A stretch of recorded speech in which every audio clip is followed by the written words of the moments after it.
दक्ष प्रजापति की कई पुत्रियां थीं। सभी पुत्रियां गुणवती थीं, फिर भी दक्ष के मन में संतोष नहीं था। वे चाहते थे उनके घर में एक ऐसी पुत्री का जन्म हो जो सर्वशक्ति संपन्न हो एवं सर्व विजयी हो, जिसके कारण दक्ष एक ऐसी ही पुत्री के लिए तप करने लगे। तप करते करते अधिक दिन बीत गए, तो भगवती आद्या ने प्रकट होकर कहा, मैं तुम्हारे तप से प्रसन्न हूँ। तुम किस कारण वश तप कर रहे हो? दक्ष ने तप करने का कारण बताया तो माँ बोली, मैं स्वयं पुत्री रूप में तुम्हारे यहाँ जन्म धारण करूंगी। मेरा नाम होगा सती। मैं सती के रूप में जन्म लेकर अपनी लीलाओं का विस्तार करूंगी। फलतः भगवती आद्या ने सती रूप में दक्ष के यहाँ जन्म लिया। सती दक्ष की सभी पुत्रियों में सबसे अलौकिक थी। सती ने बाल्य अवस्था में ही कई ऐसे अलौकिक आश्चर्यचकित करने वाले कार्य कर दिखाए थे, जिन्हें देखकर स्वयं दक्ष को भी विस्मयता होती रहती थी। जब सती विवाह योग्य हो गई, तो दक्ष को उनके लिए वर की चिंता होने लगी। उन्होंने ब्रह्मा जी से इस विषय में परामर्श किया। ब्रह्मा जी ने कहा, सती आद्या का अवतार है।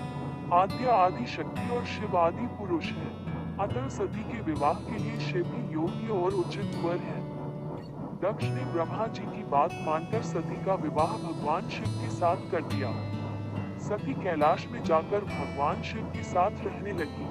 भगवान शिव के दक्ष के दामाद थे, किंतु एक ऐसी घटना घटित हो गई जिसके कारण दक्ष के हृदय में भगवान शिव के प्रति बैर और विरोध भाव पैदा हो गया। एक बार देवलोक में ब्रह्मा ने धर्म के निरूपण के लिए एक सभा का आयोजन किया था। सभी बड़े बड़े देवता सभा में एकत्र हो गए थे। भगवान शिव भी इस सभा में बैठे थे। सभा मंडप में दक्ष का आगमन हुआ। दक्ष के आगमन पर सभी देवता उठकर खड़े हो गए, पर भगवान शिव खड़े नहीं हुए। उन्होंने दक्ष को प्रणाम भी नहीं किया। फलतः दक्ष ने अपमान का अनुभव किया। केवल यही नहीं, उनके हृदय में भगवान शिव के प्रति ईर्ष्या की आग जल उठी। वे उनसे बदला लेने के लिए समय और अवसर की प्रतीक्षा करने लगे। एक बार सती और शिव कैलाश पर्वत पर बैठे हुए परस्पर वार्तालाप कर रहे थे। उसी समय आकाश मार्ग से कई विमान कंधर की ओर जाते हुए दिखाई पड़े। सती ने उन विमानों को देखकर भगवान शिव से पूछा, प्रभु, ये सभी विमान किसके हैं और कहाँ जा रहे हैं? भगवान शिव ने उत्तर दिया, आपके पिता ने बहुत बड़े यज्ञ का आयोजन किया है। समस्त देवता और देवांगनाएं इन विमानों में बैठकर उसी यज्ञ में सम्मिलित होने के लिए जा रहे हैं। इस पर सती ने दूसरा प्रश्न किया, क्या मेरे पिता ने आपको यज्ञ में सम्मिलित होने के लिए नहीं बुलाया? भगवान शंकर ने उत्तर दिया, आपके पिता मुझसे बैर रखते हैं, फिर मुझे क्यों बुलाने लगे? सती मन ही मन सोचने लगी, फिर बोली, यज्ञ के इस अवसर पर अवश्य मेरी सभी बहनें आएंगी। उनसे मिले हुए बहुत दिन हो गए। यदि आपकी अनुमति हो तो मैं भी अपने पिता के घर जाना चाहती हूँ। यज्ञ में सम्मिलित हो लूंगी और बहनों से भी मिलने का अवसर मिलेगा। भगवान शिव ने उत्तर दिया, इस समय वहां जाना उचित नहीं होगा। आपके पिता मुझसे जलते हैं, हो सकता है वे आपका भी अपमान करें। बिना बुलाए किसी के घर जाना उचित नहीं होता है। इस पर सती ने प्रश्न किया, ऐसा क्यों? भगवान शिव ने उत्तर दिया, विवाहिता लड़की को बिना बुलाए पिता के घर नहीं जाना चाहिए, क्योंकि विवाह हो जाने पर लड़की अपने पति की हो जाती है। पिता के घर से उसका संबंध टूट जाता है। लेकिन सती बिहार जाने के लिए हठ करती रही, अपनी बात बार बार दोहराती रही। उनकी इच्छा देखकर भगवान शिव ने बिहार जाने की अनुमति दे दी। उनके साथ अपना एक गण भी साथ में भेज दिया। उस गण का नाम वीरभद्र था। सती वीरभद्र के साथ अपने पिता के घर गई। घर में सती से किसी ने भी प्रेम पूर्वक वार्तालाप नहीं किया। दक्ष ने उन्हें देखकर कहा, तुम क्या यहाँ मेरा अपमान कराने आई हो? अपनी बहनों को तो देखो, वे किस प्रकार भांति भांति के अलंकारों और सुंदर वस्त्रों से सुसज्जित हैं। तुम्हारे शरीर पर मात्र बाघंबर है। तुम्हारा पति श्मशानवासी और भूतों का नायक है। वो तुम्हें बाघंबर छोड़कर और पहना ही क्या सकता है? दक्ष के कथन से सती के हृदय में पश्चाताप का सागर उमड़ पड़ा। वे सोचने लगी, उन्होंने यहाँ आकर अच्छा नहीं किया। भगवान ठीक ही कह रहे थे, बिना बुलाए पिता के घर भी नहीं जाना चाहिए। पर अब क्या हो सकता है? अब तो आ ही गई हूँ। पिता के कटु और अपमानजनक शब्द सुनकर भी सती मौन रही। वे उस यज्ञ मंडल में गई जहाँ सभी देवता और ऋषि मुनि बैठे थे तथा यज्ञ कुंड में धू धू करती जलती हुई अग्नि में आहुतियां डाली जा रही थी। सती ने यज्ञ मंडप में सभी देवताओं के तो भाग देखे, किंतु भगवान शिव का भाग न देखा।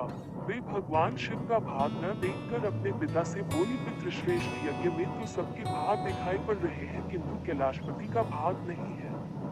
आपने उनका भाग क्यों नहीं रखा? दक्ष ने गर्व से उत्तर दिया, मैं तुम्हारे पति शिव को देवता नहीं समझता। वह तो भूतों का स्वामी, नग्न रहने वाला और हड्डियों की माला धारण करने वाला है। वह देवताओं की पंक्ति में बैठने योग्य नहीं है।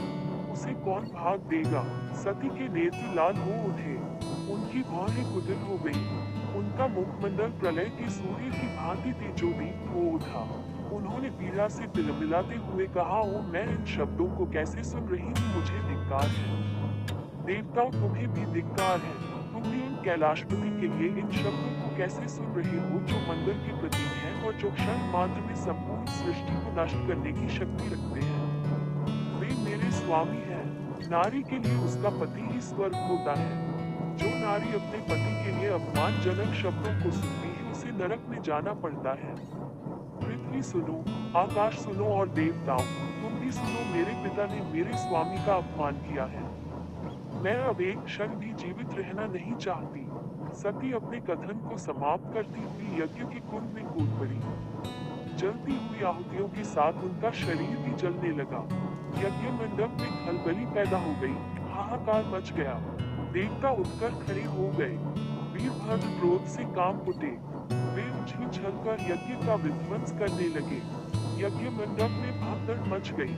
देवता और ऋषि मुनि भाग खड़े हुए। वीरभद्र ने देखते ही देखते दक्ष का मस्तक काटकर फेंक दिया। समाचार भगवान शिव के कानों में भी पड़ा। वे प्रचंड आंधी की भांति कंखल जा पहुंचे। सती के जले हुए शरीर को देखकर भगवान शिव ने अपने आप को भूल गए। सती के प्रेम और उनकी भक्ति ने शंकर के मन को व्याकुल कर दिया। उन शंकर के मन को व्याकुल कर दिया जिन्होंने काम पर भी विजय प्राप्त की थी और जो सारी सृष्टि को नष्ट करने की क्षमता रखते थे। वे सती के प्रेम में खो गए, बेसुध हो गए। भगवान शिव ने उन्मत्त की भांति सती के जले हुए शरीर को कंधे पर रख लिया। वे सभी दिशाओं में भ्रमण करने लगे। शिव और सती के इस अलौकिक प्रेम को देखकर पृथ्वी रुक गई, हवा रुक गई, जल का प्रवाह ठहर गया और रुक गई देवताओं की सांसें। सृष्टि व्याकुल हो उठी। सृष्टि के प्राणी पुकारने लगे, पाहि माम। भयानक संकट उपस्थित देखकर सृष्टि के पालक भगवान विष्णु आगे बढ़े। वे भगवान शिव की बेसुधी में अपने चक्र से सती के एक एक अंग को काट काट कर गिराने लगे। धरती पर 51 स्थानों में सती के अंग कट कट कर गिरे। जब सती के सारे अंग कट कर गिर गए तो भगवान शिव पुनः अपने आप में आए। जब वे अपने आप में आए तो पुनः सृष्टि के सारे कार्य चलने लगे। धरती पर जिन 51 स्थानों में सती के अंग कट कट कर गिरे थे, वे ही स्थान आज शक्ति के पीठ स्थान माने जाते हैं। आज भी उन स्थानों में सती का पूजन होता है, उपासना होती है।